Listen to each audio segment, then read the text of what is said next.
तो hello and welcome guys, एक बार फिर से लौट आए हमारी नेक्स्ट वीडियो के अंदर।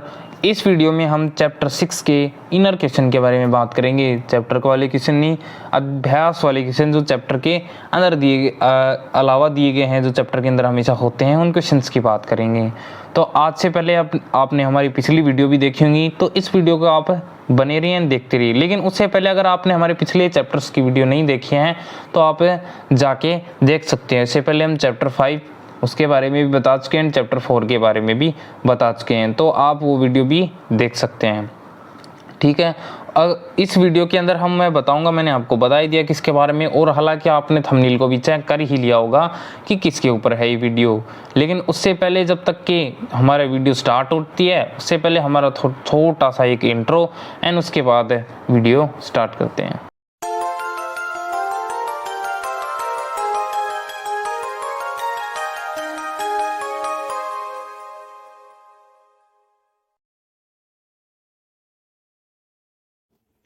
हाँ तो गाइज स्टार्ट करते हैं हमारा पहला क्वेश्चन। तो बच्चों, ये अध्याय की जो क्वेश्चन है उनका पहला क्वेश्चन है हमारा, मानव में गुर्दा क्या काम आता है, ये बताना है।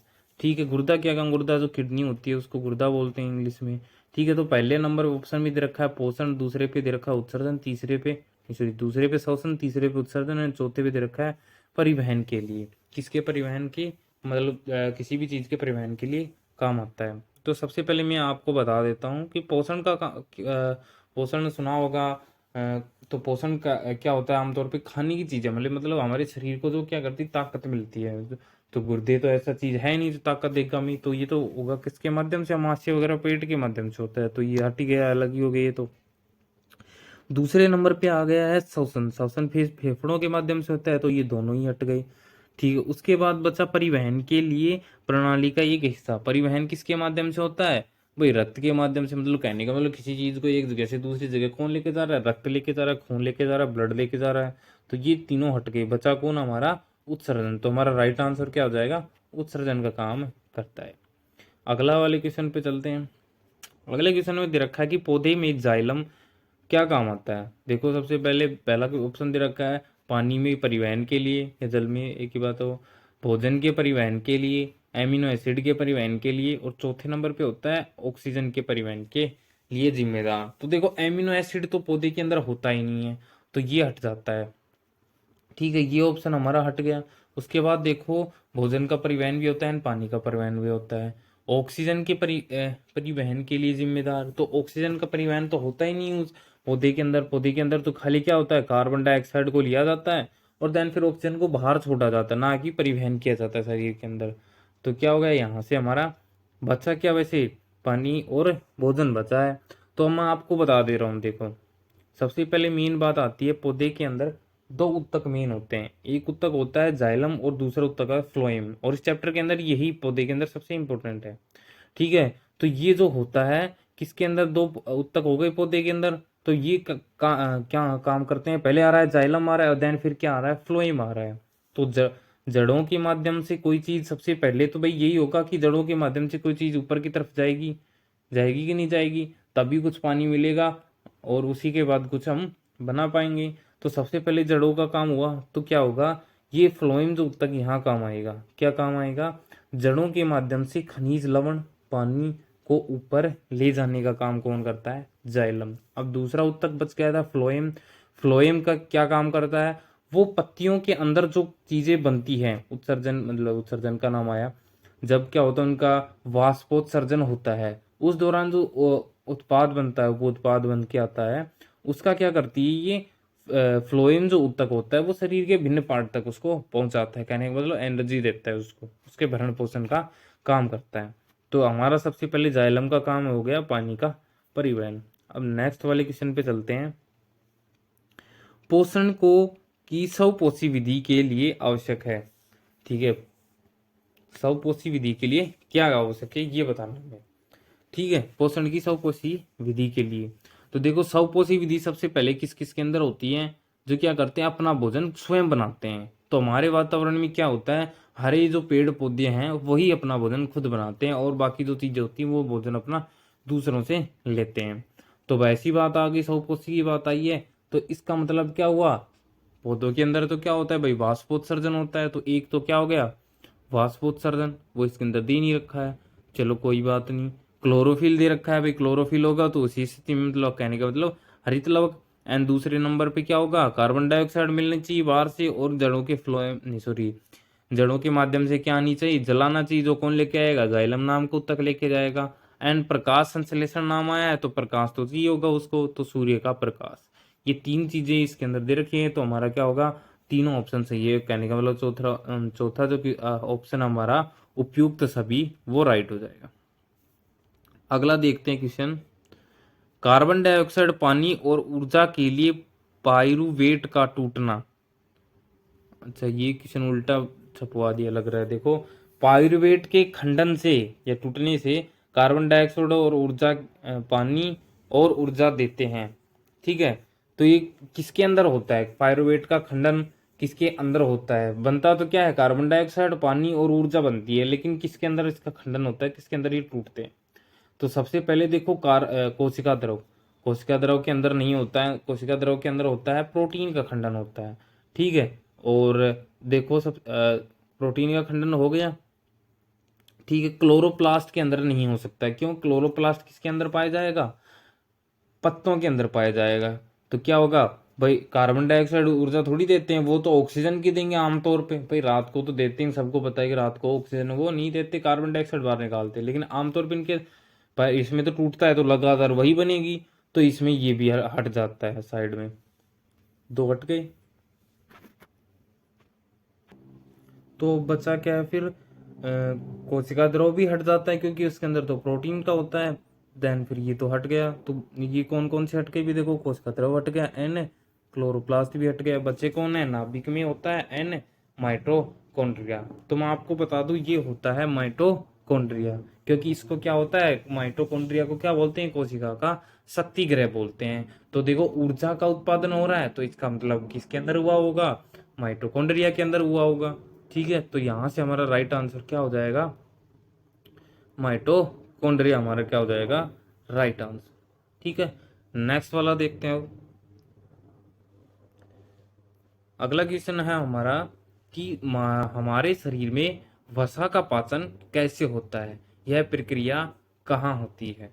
ठीक है, तो वसा के पाचन के बारे में बताना है, लेकिन उससे पहले मैं एक बात और बता देता हूँ आपको, कि आप जिस चैनल पे बैठे हुए हैं इस समय, उस चैनल पे क्या होता है, हर क्वेश्चन जो हमारे अंदर से क्वेश्चन हो, या फिर चैप्टर के अध्याय वाले क्वेश्चन हो, या फिर चैप्टर के बाहर से क्वेश्चन हो जो इम्पोर्टेंट हो सकते हैं, उन सभी का रिव्यू किया जाता है, उनको अच्छे से समझाया जाता है। तो देन फिर आप क्या कीजिए, हमारे चैनल को सब्सक्राइब कीजिए, जिससे आपने हर जो चैनल की वीडियो आप तक पहुंच पाए, और बेल आइकन को ऑल पे सेट कीजिए, जिससे सबसे पहले आपको उसका नोटिफिकेशन आ जाएगी, ये वीडियो आ चुकी है, तो आप उसको देख पाएंगे।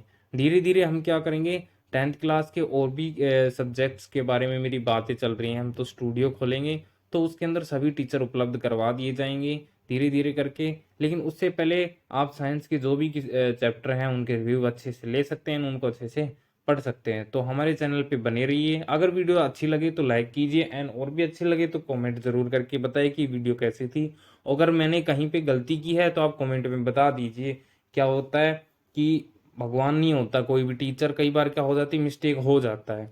ठीक है, तो आप वहां पे बता दीजिए, जैसे गलत जो चीजें होती हैं वो औरों तक ना पहुंचे, उनको पता लग जाएगी यहाँ पे गलती थी। तो अगर क्या करे भाई, सर ने बोला तो मेरे भरोसे ना रह के, तो आप एक बार उस पर देख लीजिए और आप कमेंट करके बताइए, जिससे मैं रिव्यू दूं, और अगली बार मैं बता पाऊँ कि अगर वो सही होगा तो मैं उसको सही करके अगली में आपको सोल्व करके दूंगा। ठीक है, अगले तब उसके और बाकी बात चलती रहेंगी, लेकिन हमारा क्वेश्चन करते हैं अब यहाँ से। ठीक है, तो हमारा क्वेश्चन कह रहा है कि वसा का पाचन छोटी आंत में होता है। ठीक है भाई, वसा का पाचन छोटी आंत में होता है, ये सबसे मेन बात हो गई। किसके अंदर होता है, छोटी आंत के अंदर। हो गया, ठीक है भाई, वसा का पाचन सबसे पहले कहाँ हो गया, छोटी आंत में हो गया। ठीक है, उसके अगर चलो, ये तो था वसा का पाचन छोटी आंत में। अगर मैं आपसे पूछ लूं कि हमारा जो भोजन करते हैं, तो सबसे पहले उसका पाचन कहाँ होता है, भोजन का पाचन सबसे पहले कहाँ होता है। तो सबसे पहले भोजन का पाचन कोई बता सके तो कमेंट कीजिए। अगर नहीं बता सकते हो तो सबसे पहले मैं बता देता हूँ आपको। सबसे पहले भोजन का पाचन होता है हमारे गले में, जो कौन करता है, लार ग्रंथि करती है। लार ग्रंथि एक एंजाइम निकालती है जो क्या करती है, स्टार्च का पाचन कर देती है। जो हमारे भोजन में जो स्टार्च होता है उसका पाचन कर देती है, जिसको हिंदी में हम मंड भी बोलते हैं, ठीक है। तो मंड का पाचन कर देती है एंड उसको किसमें, किसी शर्करा में चेंज कर देती है, जो क्या करता है, हमें एनर्जी देता है, ठीक है। अब तो अभी वो तो बात अलग है, लेकिन अब हमारे क्वेश्चन की ओर आते हैं। तो देखो कहाँ सबसे पहले क्या होता है, छोटी आंत में होता है जिगर द्वारा स्रावित पित्तरस। अब ये जिगर क्या होता है, पित्ताशय, इसको हिंदी में बोलते हैं पित्ताशय हम बोलते हैं। तो पित्ताशय क्या करता है, पित्तरस निकालता है। रस को अग्नाशय रस के साथ आंत में डाला जाता है। ये ऐसा क्यों किया जाता है, देखो मैं बताऊंगा, लेकिन उससे पहले लाइन को पूरा पढ़ लेते हैं, ठीक है। जिगर द्वारा स्रावित पित्तरस को अग्नाशय रस में के साथ आंत में डाल दिया जाता है। अग्नाशय के अंदर क्या होता है भाई, सबको पता है भाई, मतलब होता है पित्तरस में मौजूद पित्त लवण वसा के बड़े ग्लोम्ब्यूल्स, ग्लोम्ब्यूल्स मतलब बड़े कण, अणु, ठीक है, को पायसीकारी करते हैं। इसलिए इनेलुसिफिकेशन द्वारा बड़े ग्लूकोज, ठीक, ये तो थोड़ा मिसफिल्ड कर रखा है लग रहा है, मैं आपको आम भाषा में बता देता हूँ। सबसे पहले इसमें जो भी लिखा है जाने देते हैं। क्या होता है, जो अग्नाशय के अंदर सबसे पहले किसका पाचन होता है, वसा का पाचन होता है। तो ये आपने देखा होगा कि जब भी आपने घी वगैरह लिया होगा तो आप जैसे खरीद के लाते हो दुकानों वगैरह से, तो वो तो क्या होता है, एक छोटे छोटे स्लाइड्स के रूप में मिलता है, काट के आपको देते हैं। लेकिन आप क्या करना, उसको गर्म करना, किसी भी गैस स्टोव के ऊपर उसको गर्म करेंगे, तो वो गर्म करने के बाद वो क्या हो जाएगा, एक लिक्विड फॉर्म में चेंज हो जाता है। फिर उसको आप ऐसे ही रख दीजिए, फ्रीज वगैरह में रखते हो तो थोड़ा जल्दी पता लग जाएगा, अगर, लेकिन उसमें बार बार चेक देखते रहना पड़ेगा। तो आप थोड़ा मतलब छाया वगैरह में ठंडी जगह पे उसको रख दीजिए। तो थोड़ी देर पश्चात आप जब उसको वापस से देखोगे उस बर्तन में जहाँ पे आपने उस घी को रखा था, तो वो क्या होता है, हल्के हल्के दाने के रूप में दिखाई देता है। तो सेम वही अंदर हमारे शरीर के अंदर होता है। तो वो क्या करता है, हमारे शरीर के अंदर जब मौजूद चला जाता है तो वो हल्के बड़े बड़े दाने के रूप में उसमें हमें दिखाई देता है, उसके मौजूद हम उसके अंदर मतलब हो जाता है उपलब्ध। तो फिर वो क्या होता है, टूटता नहीं है एंजाइम से। तो जब ये क्या करते हैं, छोटी आंत के अंदर क्या हो क्या निकाल दिया जाता है, पित्रस जो निकाला जाता है वो क्या कर देता है, उनको छोटे छोटे पार्ट में तोड़ देता है। क्या कर देता है, तोड़ देता है, जिसको क्या बोलते हैं, इमल्सीकरण बोलते हैं, या ठीक है, इमल्सीकरण बोलते हैं। तो वो छोटे छोटे पार्ट में टूट जाता है, टुकड़ों में टूट जाता है, जिसकी वजह से क्या करते हैं, एंजाइम उसको अच्छे से क्या कर पाते हैं, पाचित कर देते हैं, ठीक है। यही इसने यहाँ पे बोला है, लेकिन इसने डिफिकल्ट लाइन दी थी तो हमने उसको सरल कर दिया है आपको अच्छे से बता के, ठीक है। तो यही दे रखा है, देखो नीचे दे रखा है कि अग्नाशय, एक सेकंड रुको मैं मार्क कर देता हूँ। अग्नाशय रस में मौजूद लाइपेज एंजाइम विमलसीकरण वसा के टूटने का कारण बनता है। ये देखो नीचे यहाँ तक मैंने लिखा है, यहाँ तक दे रखा है कि अग्नाशय रस में मौजूद लाइपेज एंजाइम, कौन सा एंजाइम होता है, देख लो, पाचन एंजाइम, पाचक एंजाइम भी बोलते हैं इसको, लाइपेज एंजाइम को क्या बोलते हैं, पाचक एंजाइम। ये कारण बनता है किसको, उसका टूटने का। उसके बाद देखो छोटी आंत की दीवारें में मौजूद ग्रंथियां आंतों के रस का स्राव कर लेती हैं, श्रावण कर लेती हैं, स्राव करती हैं, जिसमें लाइपेज एंजाइम होता है, और वसा को फैटी एसिड और ग्लिसरॉल में परिवर्तित कर देती हैं। जब ऐसा हो जाता है, उनका पाचन होता है, तो किसके अंदर चेंज हो जाते हैं, वो एसिड एंड ग्लिसरॉल में परिवर्तित कर देती हैं। आप इसे जो मैंने यहाँ पे लिखा है, ये वाली लाइन को ना याद करके खाली वो जो ये क्वेश्चन आएगा, हो सकता है 1 या 2 नंबर में आएगा, तो खाली आप उसको याद रखिए, ये वाली क्रिया विक्रिया ना याद करें तब भी चल जाएगा। बाकी को ये मैंने ऐसे समझाने के लिए डलवाया था, लेकिन आप इसको ये थोड़ा डिफिकल्ट हो पड़ जाए, मैंने अभी ध्यान दिया कि ज़्यादा डिफिकल्ट पड़ जाएगा, इसलिए मैं कहना चाह रहा हूँ कि आप इसको जान दीजिए, वैसे याद कर लीजिए, ठीक है। तो क्या करते हैं, वसा का पाचन हो गया, फिर उसके बाद जो आंतों के अंदर क्षुद्रिकाएं बनी होती हैं छोटी छोटी, वो क्या कर लेती हैं, इनका अवशोषण कर लेती हैं। नेक्स्ट क्वेश्चन देखते हैं, भोजन के पाचन में लार की क्या भूमिका है। तो देखो सबसे पहले इसके अंदर क्या दे रखा है, देन मैं अपने तरीके से और बता पाऊंगा आपको। इसमें दे रखा है कि लार में लार एम्पाइलेज एंजाइम होता है, जो स्टार्च को मार्ट जैसे शर्करा में तोड़ देता है। ये मैंने अभी थोड़ी देर पहले भी बताया होगा, ठीक है, शर्करा में चेंज कर देता है। तो सबसे पहले क्या करता है, भोजन के अंदर जो आता है स्टार्च, जो मंड होता है, उसको कौन, ये एंजाइम, कौन सा एंजाइम, एमलाइज एंजाइम क्या कर देता है, उसका पाचन कर देता है, एंड किसके अंदर चेंज कर देता है, शर्करा के अंदर उसको बदल देता है, ठीक है। एक तो ये बात होगी, ऊपर से ये क्या करता है, जो लार होती है भोजन को लिसलिसा एवं क्या बना देती है, नरम बना देती है। जो इसको क्या करती है, वहन में आसानी होती है इससे। अब देखो तुम कोई भी चीज़ है, मान लो कोई बर्फ है, पानी की बर्फ है, उसको तुम रखोगे या उसको खूब धक्का दोगे तब वो जाके फिसलने लगेगी। और एक पानी को रखो, पानी क्या करेगा, तुरंत अपने हिसाब से बह जाएगा। तो वो स्थिति हुई ना कि भोजन क्या था भाई, थोड़ा सा सॉलिड स्टेट में था, देन उसको जब क्या हो जाएगा, वो लिसा हो जाएगा, तो क्या बने, नरम पड़ जाएगा। और जैसे ही नरम पड़ेगा तो वो क्या हो जाएगा, आसानी से उसका परिवहन हो जाएगा एक जगह से दूसरी जगह पे। तो एक महत्वपूर्ण बात ये होगी। देन फिर उसके बाद क्या हो जाता है, उसका स्टार्च का पाचन हो जाएगा, दूसरी बात ये होगी। और ये क्या करता है, लार, नीचे देखो लाइन में दे रखा है, लार मुंह की गुहा को साफ रखता है, ये नीचे देखो। और भोजन को नरम करती है, ये मैंने बता दिया, जो भोजन के बड़े टुकड़े को चबाने और छोटे टुकड़े में तोड़ने में मदद कर देता है। ठीक है, तो ये भी क्वेश्चन ठीक था, 1 या 2 नंबर में आएगा, तो उस पर ज्यादा ध्यान न देना। आ भी सकता है, ये नहीं, मैं नहीं बोल रहा, मतलब ज्यादा ऐसे सोच रहे हो कि तुम बड़ा नंबर आएगा, तो 1 या 2 नंबर को हो गए। अगला क्वेश्चन देखते हैं, आवश्यक शर्त क्या है। क्या है, ये उल्टा क्वेश्चन छपवा दिया लग रहा है इन्होंने। ऐसा क्वेश्चन था कि ये स्वपोषी पोषण में उपोत्पाद क्या बनते हैं, उनकी शर्त बताओ। मतलब उपोत्पाद क्या बनता है स्वपोषी पोषण के अंदर जो उत्पाद आता है। अब देखो उपोत्पाद आ गया तो सब सोच रहे हैं कि नया ही बड़ा आ गया, क्या सीन है, ये तो हमसे नहीं होगा। तो घबराने की बात नहीं, उपोत्पाद मतलब होता है पूरी क्रिया हो जाने के बाद बनने वाला उत्पाद, वो क्या होगा। तो सबसे पहले देखो स्वपोषी पोषण में होता क्या है। स्वपोषी पोषण किसके अंदर होता है, सबसे पहले मैंने बताया होगा कि हरे पेड़ पौधों के अंदर ही पाया जाता है स्वपोषी पोषण। स्वपोषी पोषण होता क्या है ये और बता देता हूँ। ये क्या होता है, इसके अंदर क्या करता है, कोई भी चीज अपना भोजन स्वयं बनाते हैं, बनाते तो सब ये मानव भी अपना भोजन स्वयं बनाते हैं, लेकिन हमने वो भोजन किसी से ग्रहण किया था। किससे ग्रहण किया था हमने, पेड़ से लिया होगा सब्जी, या फिर मांस मछली वगैरह खाई होगी तो उनको एनिमल मारे होंगे हमने, ऐसा तो क्या होगा। लेकिन पेड़ पौधे क्या करते हैं, स्वयं अपने जो छोटे छोटे अवयवों को मिला के अपना भोजन खुद बना लेते हैं। तो मैंने बता दिया कि स्वपोषी पोषण किसके अंदर होता है भाई, हरे पेड़ पौधों के अंदर होता है। तो अब इसमें जरूरत किस किस की चीज की होती है, एक तो सबसे पहले इसमें क्या होना चाहिए, क्लोरोफिल, हरित लवक होना चाहिए। ठीक है, तो एक स्थिति ये होगी। देन दूसरे नंबर पे दे रखा है पर्याप्त भोजन के होना चाहिए। ये नीचे दे रखा है हरे पौधे को पानी और आपूर्ति, पानी की आपूर्ति चाहिए। ठीक है, पौधे की कोशिकाओं को क्या चाहिए, जल चाहिए और लवण चाहिए। ठीक है, दूसरी बात ये होगी, एक क्या होना है, सूर्य का प्रकाश, क्योंकि प्रकाश संश्लेषण होता है तो सबको पता लग गया, सूर्य का प्रकाश चाहिए। एंड कार्बन डाइऑक्साइड की पूर्ति चीज जो किसके माध्यम से मिलेगी, वायु के माध्यम से। सूर्य का प्रकाश सूरज की उपस्थिति में मिलेगा, हरित लवक पत्ते के अंदर होता ही है।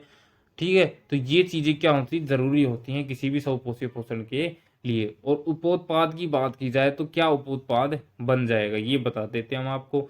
तो सबसे पहले क्या बनेगा उपोत्पाद के अंदर, कोई बता सकता है। अगर बता सकता है तो कमेंट कीजिए गाइस, नीचे बच्चों नीचे कमेंट कीजिए अगर किसी को पता है कि उपोत्पाद में क्या बन के आएगा। तो मेन रूप से मैं बता देता हूँ उपोत्पाद के अंदर क्या बन के आता है। एक तो बन के आता है एनर्जी, क्या बनती है, एनर्जी बनती है। एंड क्या बनता है, एक भोजन बनता है जो क्या अगर उसके पौधे के विकास के काम आता है। ठीक है, साथ के साथ क्या बन जाता है, ऑक्सीजन गैस भी बनती है।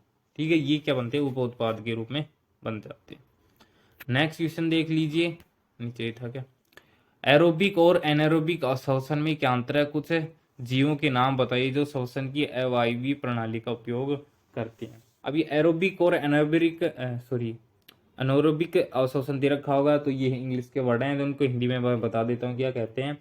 एरोबिक का मतलब होता है वायवीय श्वसन, एंड अनएरोबिक का मतलब होता है अवायवीय श्वसन। तो ये इनके अंदर अंतर बता देते हैं हम, देखो आगे चलते हैं। तो वायवीय श्वसन के अंदर क्या होता है कि ये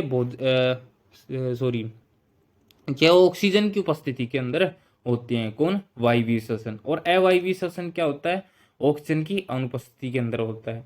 अब देखो भाई श्वसन के अंदर क्या होना चाहिए, दोनों टाइम ऑक्सीजन ही मिलती है। तो यहाँ पे मिस स्प्लिट लिख दिया मैं, इतनी गलती हो गई यार। तो यहाँ पे जो ऑक्सीजन था इसकी जगह आएगा वायु। तो ये क्या होता है, एनोरोबिक क्या होता है, वायु की उपस्थिति में होता है। एन अवायुवीय श्वसन जो क्या होता है, किसकी उपस्थिति में, वायु की अनुपस्थिति में होता है। बताएंगे ये भी अनुपस्थिति कैसे होगी, देखो आगे चलते हैं, जैसे जैसे बताएंगे हम आपको। ठीक है, आगे देखो, भोजन का पूर्ण विघटन वायुवीय श्वसन में होता है। क्या जो वायुवीय श्वसन जो होता है उसके अंदर क्या होता है, भोजन का पूर्ण विघटन होता है। कहने का मतलब क्या होता है, ग्लूकोज का पूर्ण खंडन होता है। यहाँ पे भोजन का नाम दे रखा है, तो भोजन भी ठीक है, भोजन भी बोल सकते हैं, लेकिन क्या होता है, ग्लूकोज का पूर्ण खंडन हो जाता है किसकी उपस्थिति में, वायवीय श्वसन की में।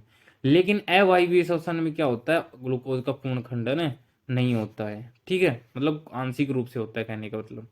अगला देखो, वायवीय श्वसन में अंतिम उत्पाद कार्बन डाइऑक्साइड और पानी निकलता है। पता है सबको भाई, मानव के अंदर देख लो, जब हम सांस लेते हैं तो क्या निकलता है, कार्बन डाइऑक्साइड छोड़ते हैं और पानी का उत्पादन कर लेते हैं। दूसरे नंबर पे इसमें देखो, अवायवीय श्वसन में, अवायवीय श्वसन में अंतिम उत्पाद इथेनॉल, कार्बन डाइऑक्साइड और लैक्टिक एसिड हो सकते हैं। ठीक है, तो अंतिम उत्पाद के तौर पे क्या क्या निकल रहे हैं इनमें, कार्बन डाइऑक्साइड और लैक्टिक एसिड। अब मैं बता देता हूँ आपको, देखो जो वायवीय श्वसन होता है वो आमतौर पे क्या हो जाता है, जो वातावरण में बाहर रहते हैं स्थल जरूर के अंदर किया जाता है, कौन सा, वायवीय श्वसन। और अवायवीय श्वसन जब सबसे ज्यादा किसके अंदर होता है, पानी के अंदर रहने वाले जीवों के अंदर होता है। ठीक है, अब आपने देखा होगा कि लैक्टिक एसिड की बात आएगी। ठीक है, अब इसमें साथ के साथ देखो ये भी दे रखा है कि जानवरों की मांसपेशी में होता है। अब लैक्टिक एसिड में आपने पिछले 9th क्लास में या 8th क्लास में भी पढ़ा होगा कि जो मसल्स होती हैं, 6th क्लास में भी था ये, तो कि मसल्स जो होती हैं उनके अंदर क्या होता है, चलो मैं बता देता हूँ। कई बार ऐसा क्या होता है, या तुम जिम वगैरह करते हो या कुछ भी वर्कआउट एक्सरसाइज करते हो, तो उस दौरान क्या करते हो तुम, कई दिनों में जब वो चीज करते हो तो तुम्हारी मांसपेशी मसल्स के अंदर क्या होता है, पेन होने लगता है, दर्द होता है। तो ऐसा क्यों होता है, कोई बता सकता है? ये भी एक इम्पोर्टेंट क्वेश्चन है जनरल नॉलेज के लिए, जनरल साइंस का क्वेश्चन है। किसी को पता है आंसर तो कमेंट करके बताइए। ठीक है, तो मैं आपको बता देता हूँ कि ऐसा इसलिए होता है क्योंकि जो हमारे शरीर के अंदर क्या हो जाता है, लैक्टिक एसिड होता है, वो किसके अंदर आ जाता है, मांसपेशियों के अंदर पाया जाता है। तो जैसे जैसे हम वो वर्कआउट करते हैं तो जहां जहां पे करेंगे तो वहां पे आके वो जमा हो जाता है, जहां सा मतलब जहां पे वो ज्यादा कहने का मतलब दम लगता है या जोर लगता है, वहां पे आके वो जमा हो जाता है। तो उस स्थिति में वो क्या, लैक्टिक एसिड क्या करता है, जलन पैदा करता है, और उस स्थिति में हमारे क्या होता है, हाथ वगैरह या पैर वगैरह जहां भी मतलब जिस भी पार्ट का हमने एक्सरसाइज किया उसमें क्या होता है, दर्द होने लगता है। ठीक है, तो क्या यहाँ से हम पता लगा सकते हैं, अब देखो यहाँ पे, तो यहाँ पे होना भी यही चाहिए था। तो ये तो यहाँ से किसके अंदर, सॉरी, वायवीय श्वसन के अंदर भी होना चाहिए था किसका, लैक्टिक एसिड का निर्माण। लेकिन वो वायु की उपस्थिति में नहीं होता है, उसमें तो लैक्टिक एसिड उसके लिए क्या होता है, एंजाइम से बनाई जाती है अलग से, उनका वो श्रवण करते हैं। ठीक है, लेकिन अवायवीय श्वसन जैसे मछली वगैरह होती है, इनके अंदर तो होते ही मसल्स हैं, हड्डियां बहुत कम मात्रा में पाई जाती है, तो इनके अंदर लैक्टिक एसिड का निर्माण किया जाता है। अगला देख सकते हैं, एरोबिक श्वसन काफी मात्रा में ऊर्जा पैदा करता है। ठीक है, वायवीय श्वसन क्या करता है, बहुत ज्यादा मात्रा में ऊर्जा पैदा करता है। क्यों, अब मैं बता भी देता हूँ कितनी करता है, शायद लगभग 32 ATP की मात्रा में करता है। ठीक है, लगभग 32 ATP मात्रा में क्या बनाता है, ऊर्जा बना देता है। एंड अवायवीय श्वसन के अंदर कम मात्रा में ऊर्जा होती है। ठीक है, तो कम मात्रा के अंदर 2 ATP, लगभग 2 ATP में क्या निकालता है, ये ऊर्जा निकालता है अवायवीय श्वसन। तो 4 ही बहुत है, और भी ऐसे तो करने के लिए, लेकिन 4 ठीक है। अगला क्वेश्चन देख सकते हैं हम, एल्वियोलन के गैसों के आदान प्रदान को अधिकतम करने के लिए कैसे डिजाइन किया गया है। आप देख सकते हैं, एल्वियो एल्वियोली क्या होता है, सबसे पहले तो ये बात आती है। तो एल्वियोली मैं बता देता हूँ क्या चीज होती है। ये होता है कुपिकाएं, जिसको इंग्लिश में बोलते हैं एल्वियोली। अब ये कुपिकाएं क्या होती हैं, कुपिकाएं पाई जाती हैं हमारे शरीर के फेफड़ों के अंदर। ये भी इंपॉर्टेंट चीज है कि कोशिकाओं को गैसों के आदान प्रदान को अधिकतम करने के लिए कैसे डिजाइन किया जाता है, मतलब उनको क्रिया विधि के बारे में हमें बताने की, गैसों का आदान प्रदान वो कैसे करती हैं। ये क्वेश्चन ऑलरेडी लिख रखे हैं, तो आपकी बुक में भी उसी से रिलेटेड क्वेश्चन मिलेगा। ये क्वेश्चन वही है, लेकिन उसको थोड़ा सा अक्षर को चेंज करके लिखा गया है यहाँ पे। ठीक है, कोई बात है, ऐसा घबराने की दिक्कत नहीं है। ठीक है, तो देख सकते हैं, तो जो ये सबसे पहले मैं बता देता हूँ, जब हम सांस लेते हैं तो हमारे मुंह के नाकों के द्वारा अंदर या मुंह के अंदर से लिया जाता है, फिर वो नासा द्वार से होते हुए नासिका से निकलता हुआ किसके अंदर जाता है, श्वसनी में, नहीं श्वसनी नहीं, सॉरी, पहले ग्रासनी के अंदर जाता है, फिर वहां पे टी पॉइंट होता है, वहां श्वसनी के अंदर चला जाता है, नहीं सॉरी, श्वसन नलिका के अंदर चला जाता है, फिर उसके बाद श्वसनी में, फिर फेफड़े में, और फेफड़े के अंदर छोटी छोटी कूपिकाएं पाई जाती हैं। ये कूपिका ऐसी छोटी छोटी गुब्बारे के तौर पे बनाई जाती है। कई बार आप जो किसी भी फंक्शन या शादी वगैरह में जाते हो तो वहां पे देखा होगा, बहुत से गुब्बारे को एक जगह बांध के ऐसे रखा रखा जाता है कि वो गोलाकार बन जाते हैं। तो उसी तरीके से क्या होती है, कुपिकाएं होती हैं। ये क्या करती हैं, रुधिर जाल से जुड़ी होती है, एक विस्तृत क्षेत्रफल होता है वहां पे ये किसी रुधिर नलिकाओं से जुड़ी होती हैं। ठीक है, तो ये क्या करती हैं, तो ऑक्सीजन नहीं सॉरी कार्बन डाइऑक्साइड का तो क्या कर देती है, बाहर निकाल देती है, ऑक्सीजन को क्या करती है, उनको सौंप देती है। कहने का मतलब होता क्या है, जो बाहर से आदमी जो सांस लेता है तो कुपिका तक पहुंच जाता है, और कुपिका के माध्यम से क्या निकाल दी जाती है, ऑक्सीजन निकाल के किसको दे दिया जाता है, रुधिर को दे दिया जाता है, और वो रुधिर उसको पूरे शरीर के संपूर्ण भाग में उसको पहुंचा देता है। फिर वहां से जो बचता है, क्या बचता है वहां से, जो निकल के आता है कार्बन डाइऑक्साइड सब कुछ हो जाने के बाद, वो कुपिकाओं को वापस पकड़ा दिया जाता है, थमा दिया जाता है कि लो अपनी सौगात को वापस पकड़ो। तो ये जैसे वापस दे देते हैं, तो उस स्थिति में क्या होता है, ये ऊपर लेके उनको चली जाती है, उनको शरीर के बाहर धकेल देती है कि तू निकल, अपना काम यहाँ पे खत्म होता है, टाटा बाय बाय। ठीक है, तो ऐसे क्या करते हैं, इनको बाहर की तरफ कर देती हैं। तो अब इसके अंदर भी पढ़ देते हैं क्या दे रखा है। एल्वेली पतली दीवार वाली होती हैं और रक्त वाहिकाओं के नेटवर्क से भरपूर होती है। मैंने बताया भाई, उनके जाल में नलिका उनके जाल के रूप में क्या होती है, लगी रहती हैं, जिससे रक्त और एल्वेली में भरी हवा के बीच गैसों का आदान प्रदान हो जाता है। ठीक हो गया। उसके बाद एल्वियोली में गुब्बारे जैसी संरचना होती है, इसलिए गैसों के आदान प्रदान के लिए अधिकतम सतह प्रदान करते हैं। क्योंकि गुब्बारे मैंने बताया था भाई, गुब्बारे जैसी संरचना होती है, तो वो क्या, अगर गुब्बारा अच्छे से जैसे फैल पाता है वैसे ये भी फैल पाएंगे, तो अच्छे से आदान प्रदान इनका हो जाता है। ठीक है, तो इसमें इतना इंपॉर्टेंट था। आगे देखते हैं नेक्स्ट वाला क्वेश्चन। नेक्स्ट वाले क्वेश्चन में क्या रखा है कि हमारे शरीर में हीमोग्लोबिन की कमी के क्या परिणाम होंगे। ठीक है, हमारे शरीर में अगर हीमोग्लोबिन हो जाए की कमी आ जाए तो क्या परिणाम निकल के आएंगे। सबसे पहले इसका देख लेते हैं, देन फिर हम अपना देखते हैं। रक्त में हीमोग्लोबिन की कमी के कारण इसकी ऑक्सीजन वहन करने की क्षमता क्या हो जाती है, कम हो जाती है। जैसे जैसे रक्त में क्या होगी, हीमोग्लोबिन की कमी होगी, तो इसके अंदर ऑक्सीजन की वहन करने की क्षमता क्या हो जाएगी, कम हो जाएगी। क्यों, ये हीमोग्लोबिन क्या करता है, शरीर के अंदर से रक्त ऑक्सीजन को अपने आप में इकट्ठा करके ले जाता है। जब ये इकट्ठा करता है, आपस में बॉन्ड बन जाता है, तो इनको एक नाम बन के आता है, उसको बोलते हैं ऑक्सी हीमोग्लोबी, ऐसा कुछ नाम होता है, मेरा अच्छे से याद नहीं है। ठीक है, तो वो नाम होता है इनका।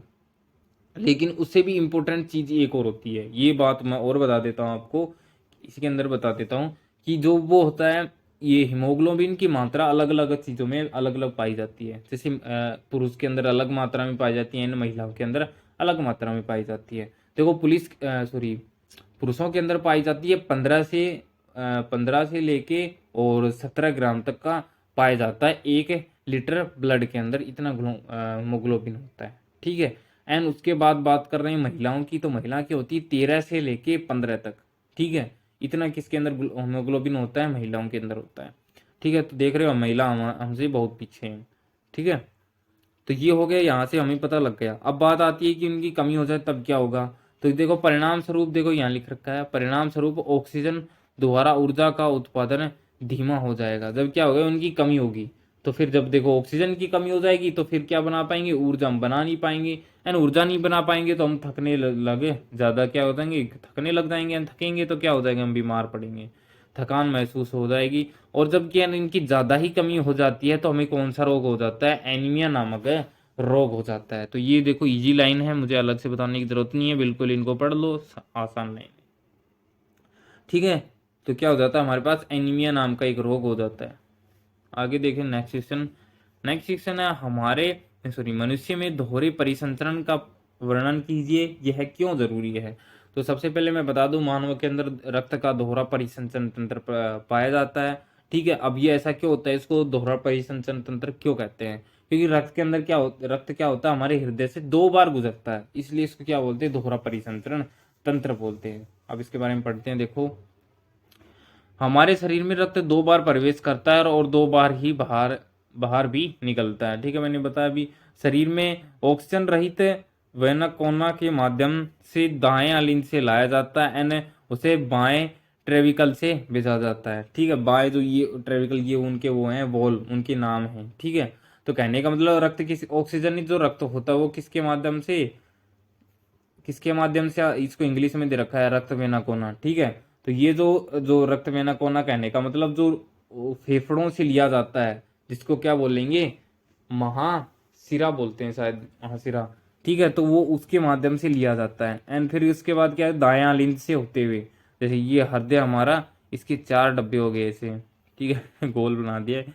तो इससे ऐसे लिया जाता है, दाएं दाएं दाहिना कौन सा होगा, ये नहीं होगा ये होगा दाहिना, ठीक है। दायां लिंग में लाया जाता है एंड इसे दाएं ट्रेविकल में भेजा जाता है। दाएं लिंग से देके दाएं नीले के अंदर आ गया, ठीक है। उसके बाद दाएं नीले से फुफ्फुसीय धमनी के माध्यम से ऑक्सीजन के लिए रक्त फेफड़ों में पंप करता है। ऑक्सीजन के लिए क्या करता है, रक्त फेफड़ों में पंप किया जाता है। फेफड़ों को से ऑक्सीजन युक्त रक्त फिर से फुफ्फुसीय नसों के माध्यम से हृदय के बाहर के बाएं आलिंद में प्रवेश करता है। वो तो बाहर का क्षेत्र था जो लेके आए थे, ऑक्सीजन रहित, मतलब ऑक्सीजन है ही नहीं, हमने ध्यान नहीं दिया वहां पे, तो वहां पे ऑक्सीजन है ही नहीं, तो महाशिरा के माध्यम से आया। अब ठीक है, महाधमनी के माध्यम से क्या ली जाती है, ऑक्सीजन ली जाती है और किसके अंदर पंप कर दी जाती है, हृदय के अंदर आ जाता है वो खून, किसमें, बाएं वाले आलिंद में आ जाता है, ठीक है। ऐसे मैंने हृदय बताया था ऐसे करके, तो इसके अंदर प्रवेश कर जाता है गैस वाला जो, ठीक है, इसके अंदर प्रवेश करता है।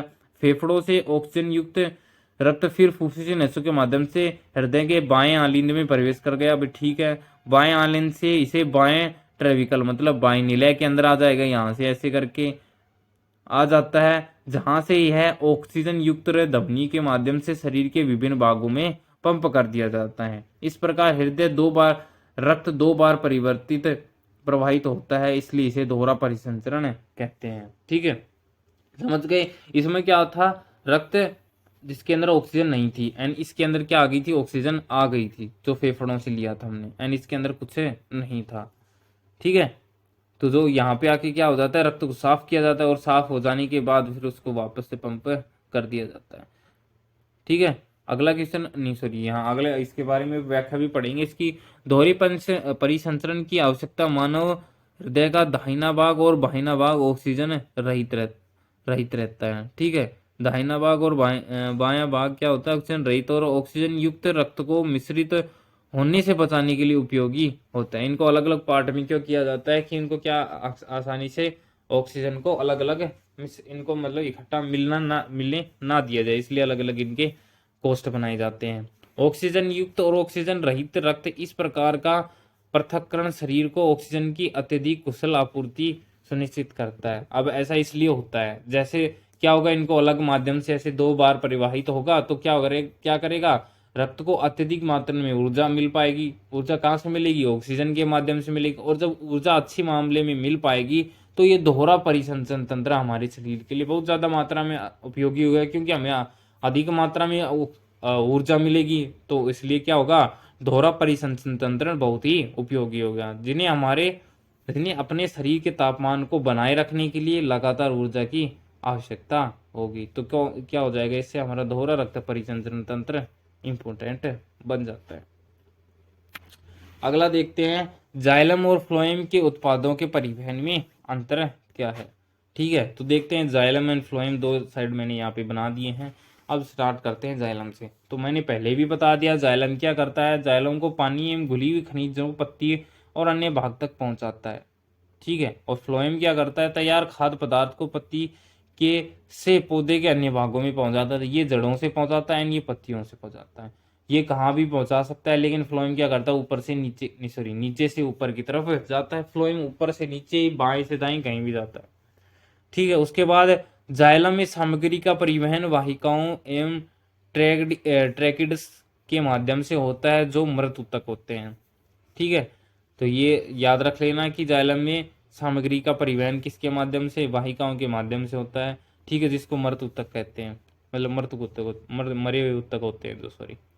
आगे देख सकते हैं, फ्लोएम में सामग्री का परिवहन सभी कोशिकाओं की मदद से चलती ट्यूब के माध्यम से होता है जो जीवित कोशिकाएं हैं, तो ठीक है। जो फ्लोएम के अंदर जो काम होता है वो जीवित कोशिकाओं के द्वारा होता है। ऐसा क्यों होता है, जीवित कोशिकाएं वही तो धक्का दे पाएंगी, ठीक है, ठीक है। तो एक बात ये भी, एक ऑप्शन ये भी कर सकती हो कि जो जाइलम के द्वारा जो ऊपर की तरफ जो भेजा जाता है वो किसके माध्यम से होता है, दाब के माध्यम से किया जाता है ये काम, ठीक है। अगला क्वेश्चन देखते हो, जाइलम में पानी और घुले हुए खनिजों की ऊपर की ओर गति मुख्य रूप से बाष्पोत्सर्जन खिंचाव द्वारा प्राप्त की जाती है। यह पत्ती की कोशिकाओं से पानी के अणुओं के वाष्पीकरण द्वारा निम्नलिखित चूषण के कारण होती है। तो सबसे पहले हमें पता लग गया है कि किसके माध्यम से होता है, वाष्पोत्सर्जन के खिंचाव के माध्यम से। एंड मैंने एक और बताया था, क्या बताया था, दबाव के माध्यम से इसको किया जाता है। ठीक है, अब इसके अंदर देख लेते हैं। स्थानांतरण में सामग्री की एटीपी से ऊर्जा का उपयोग करके फ्लोएम ऊतक में स्थानांतरित किया जाता है। एंड यह क्या करता है, यह अस्माटिक दबाव को बढ़ाता है और फ्लोएम में फ्लोएम में सामग्री को कम दाब वाले ऊतकों में ले जाता है। ठीक, अब तुमने देखा होगा कम दाब की बात आ गई तो मैं और समझा देता हूँ इसको थोड़ा सा अच्छे तरीके से। जैसे तुम कोई एक गुब्बारा ले लो, उसमें थोड़ा सा छेद कर लो, या फिर कोई पॉलीथीन लो, उसमें एक छेद कर लो। ठीक है, या फिर छेद मत करो भी, उसको ऐसे कैसे रहने दो। पॉलीथीन के अंदर पानी भर लो, पॉलीथीन को बांध दो, ऐसी जगह मत छोड़ो जहां से पानी निकल पाए। ठीक है, अब उसको अच्छे से हाथ में पकड़ के रखो एंड क्या करो, उसको दबाओ थोड़ी देर तक। कुछ महसूस होगा, नहीं हुआ, चलो और बताता हूँ अच्छे से। क्या करो, किसी पॉलीथीन के किसी एक साइड में क्या कर दो, छेद कर दो एक।